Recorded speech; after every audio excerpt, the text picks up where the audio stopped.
Welcome to the deep dive. Today we're tackling something in Java that looks simple, but, well, it can tell you a lot about a developer's depth. You mean the clone method in object? Exactly. Yeah. If you're aiming for those senior Java roles or you're prepping for, those tough technical interviews, nailing this is pretty crucial. Absolutely. It sounds straightforward, just copying an object. But the way Java handles it, there are some, let's say, interesting quirks. Yeah. It's definitely one of those spots where just knowing the surface level isn't enough, especially when you get into system design discussions or thinking about potential bugs. Spot on. So our mission today in this deep dive is really getting beyond just the basics of Java object cloning. Right. We want to break down how it actually works, what it means for managing object state, and, equip you with the best practices a senior dev really needs. Okay. Okay, let's jump right in. Foundational concept first. Shallow versus deep copies. Right. So the default behavior, what you get out of the box with object.clone method, is a shallow copy. The easiest way to think about it, imagine making a photocopy of a document. The main text on that page, that's like your primitive fields in Java. It gets copied faithfully onto the new sheet. Makes perfect sense. New paper, same words.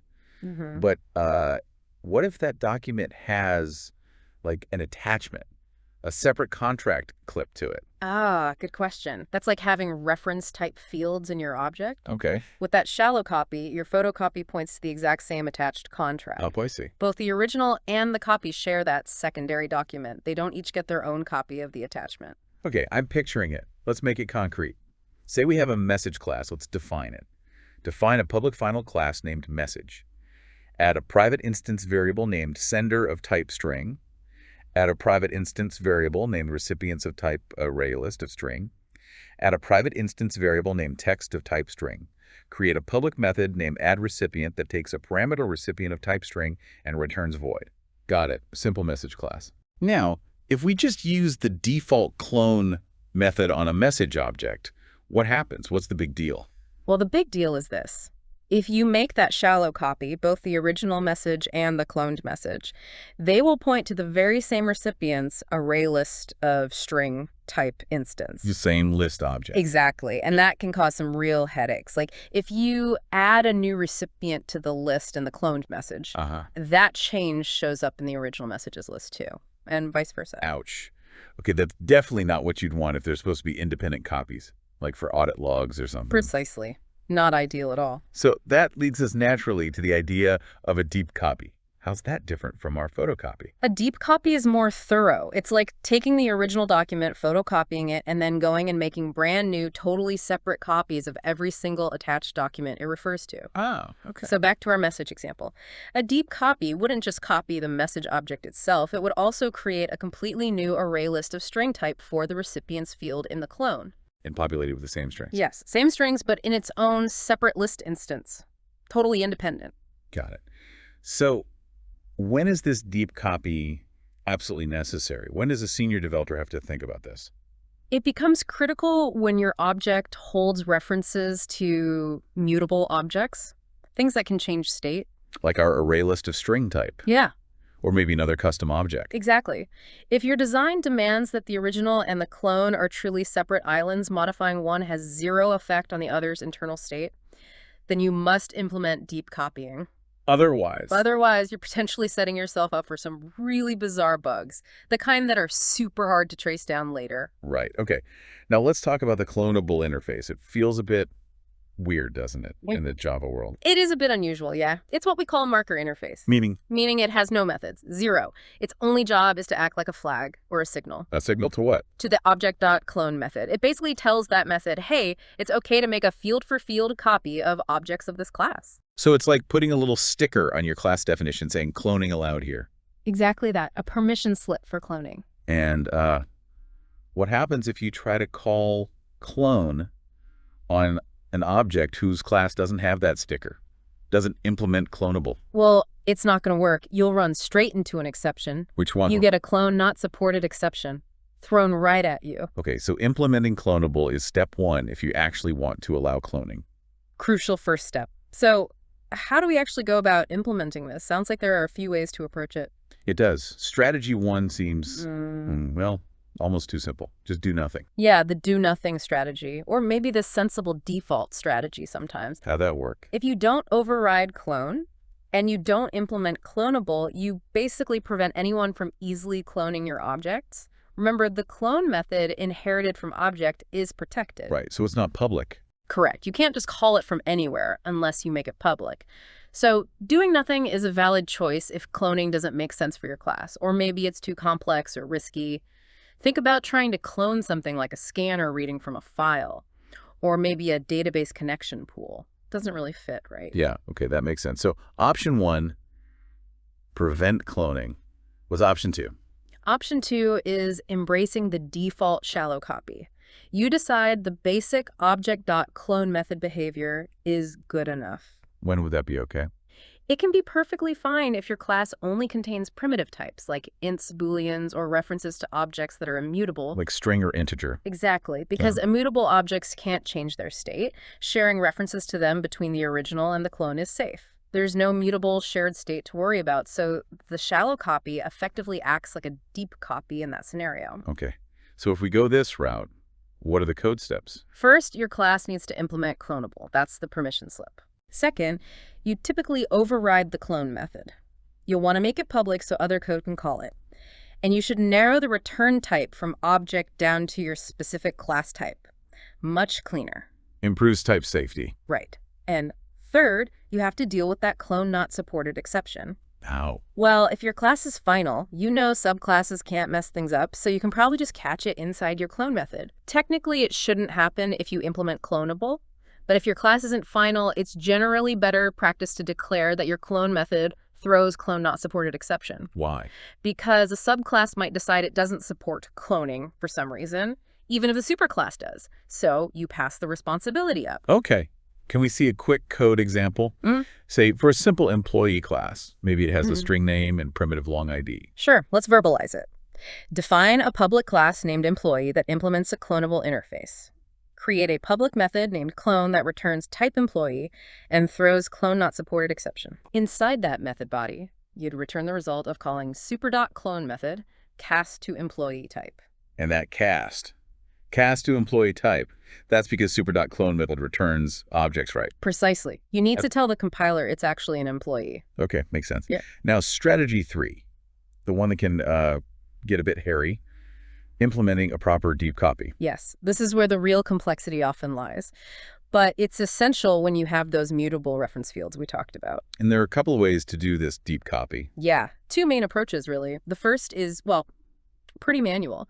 You create a brand new instance of your object within the clone method, usually by calling a constructor. Okay. Then you manually copy the values of all the fields from the original object, over to the new object. Primitives and immutable references are easy. Right, but for any fields that are mutable references like our array list, you don't just copy the reference. You have to create new instances of those mutable objects as well, and copy their contents over recursively if necessary. So going back to our message class, with the array list of string type recipients, how would that manual deep clone look?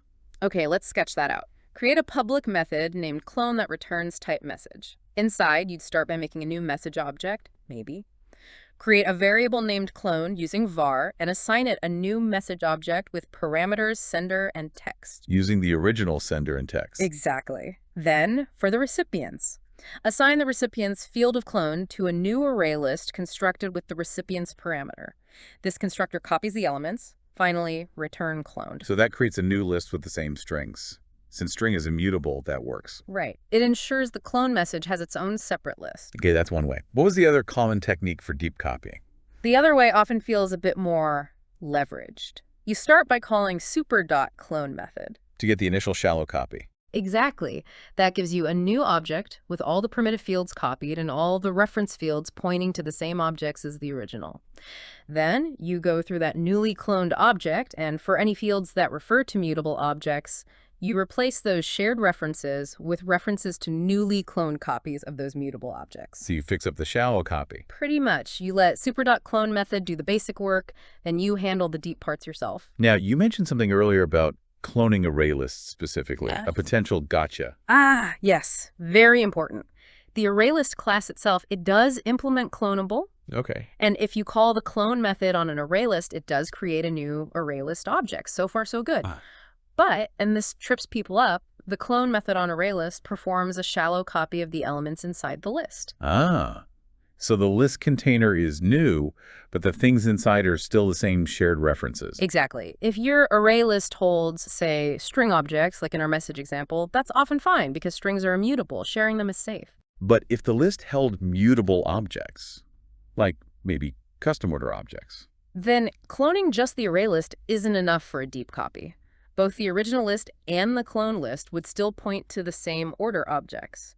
If you change an order through one list, the change appears in the other. So cloning the list gives us a new box, but it contains pointers to the same old changeable toys. Perfect analogy. So if those toys are mutable and you need true independence, you have to do more work after cloning the list. Okay, that's a critical distinction. So let's refine the message deep clone again. We're using Super.clone method. Our recipients list is ArrayList of string type. How does the code look, including handling exceptions and any necessary annotations? All right, here's how that would typically look. Create a public method named clone that returns type message. Start a try block. Okay. Inside the try, create a variable named clone using var and assign it the result of calling super.clone method cast a message type. That's our shallow copy. Step 1. Now, fix the mutable part, the list. Create a variable named cloned recipients using var, annotate it with @suppress warnings annotation with unchecked parameter, and assign it the result of calling clone on recipients, cast to ArrayList of string type. Why the suppress warnings? Because casting the result of recipients.clone to ArrayList of string type gives an unchecked cast warning from the compiler. The clone method itself returns object. The annotation tells the compiler, yeah, I know, trust me on this one. Gotcha. And then? Then you update the clone, assign the recipient's field of clone to clone recipients, and finally, return cloned. And the exception handling. Right. Add a catch block for a clone not supported exception as variable x. And inside the catch. In this specific case, because our message class implements Cloneable and it's final, and ArrayList clone doesn't throw this checked exception, the clone not supported exception should never actually happen. So you might just, in the catch block, return null with comment can't happen, or maybe throw an assertion error. Okay, so the can't happen is because we've fulfilled the conditions. Cloneable is implemented, and ArrayList.clone behaves predictably here. Exactly. If that catch block was somehow reached, it would likely mean something very strange is going on with the JVM itself, not just our code. And quickly, you mentioned arrays clone slightly differently. Ah, yes. Arrays are a bit special. They have a public clone method built in. When you clone an array, it returns an array of the exact same type. So no cast needed. Generally, no cast needed for the array type itself. For primitive arrays, it copies the values. For arrays of objects, just like ArrayList, it performs a shallow copy of the references. So if recipients was a string array, like string recipients, cloning it would be simpler. Assign the recipient's field of clone to the result of calling clone on recipients with no cast required. Handy shortcut.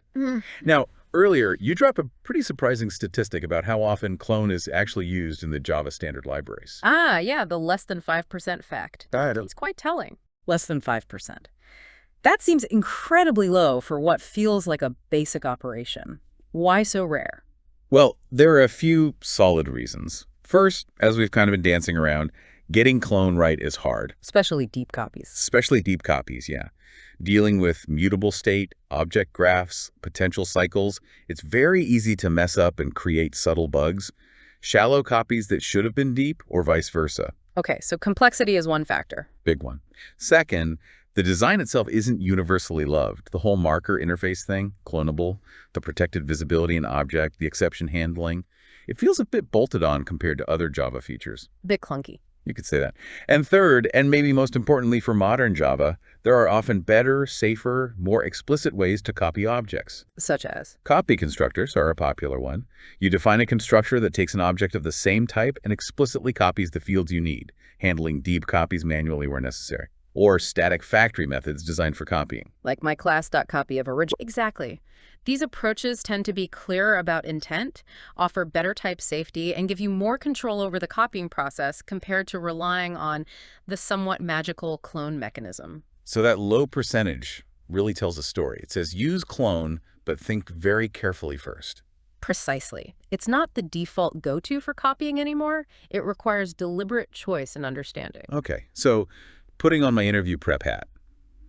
If I'm in a senior Java interview and cloning comes up, what are the absolute must-knows? What are they really testing? They definitely want to see if you get the core difference. Shallow versus deep copy. The photocopy analogy. Right. And how the default object.clone method gives you a shallow copy. You need to articulate that clearly and understand the implications, especially with mutable objects. Okay. Shallow versus deep. Default is shallow. What else? The clonable interface? What is it? Marker interface. No methods. What's its purpose? Signals permission to clone. And what happens if you try to clone without it? Clone not supported exception. Perfect. You need that down cold. Emphasize it's just a marker. Got it. Permission slip, not a contract. Exactly. Then, be ready to talk about the different implementation strategies. Doing nothing, accepting the shallow copy or implementing a deep copy. Right. And crucially, the trade-offs. When would you choose each one? Why? Show you understand the nuances, the complexity involved in deep copying, especially with collections or nested objects. And I bet that ArrayList cloning gotcha is prime interview fodder. Oh, absolutely. Expect a question like, you have a class with an array list of mutable objects. How do you make a truly independent clone? And the answer involves cloning the list and then iterating through the cloned list to clone each mutable element individually. Spot on. That shows you understand the shallow copy nature of ArrayList's own clone method and how to handle it for a real deep copy. It demonstrates practical problem solving. Any other tips for tackling these questions in a senior interview? Yeah, try to show a bit more than just the mechanics. Explain the why. Why is shallow sometimes okay? Why is deep sometimes essential? Talk about the risks with mutable references, and maybe even subtly drop in the fact that clono isn't always the best approach today. Mentioning copy constructors or static factories. Exactly. It shows broader awareness of Java best practices beyond just the clone method itself. It signals you think about design choices. Excellent advice. Okay, let's recap quickly. We've hit the key differences, shallow versus deep copy. We understand clonable is just a marker. We know the three main strategies: do nothing, shallow, or deep. And we're super aware of the ArrayList cloning caveat. It clones the list, but not necessarily the elements deeply. And why it's used relatively sparingly in the JDK complexity and alternatives. Right. It's powerful, potentially, but definitely tricky. Needs careful thought, especially at a senior level. Couldn't agree more. Handle with care. All right, so for all of you listening, aiming to really solidify this for those senior roles, here's a challenge question for you. Think about this. You've got a really complex object graph, an object that holds a collection, maybe a map or a list of other custom objects you've defined. And those objects have their own internal state, maybe even their own collections inside them. How would you approach implementing a robust, reliable, deep clone for this whole tangled structure? What's your strategy? And maybe more importantly, what potential problems, edge cases, or tricky bits might you run into along the way? Cycles in the graph, maybe. Think about it. Yeah, that's a good one. It forces you to think about recursion, cycle detection, perhaps. Definitely. We'd love to hear your thoughts, maybe even see some pseudocode or strategy outlines in the comments. Because mastering these deeper aspects of Java, it's not just about passing an interview. It's about building that solid engineering foundation you need to design and build complex, reliable systems in the real world. Well said. Thanks for taking this deep dive with us today.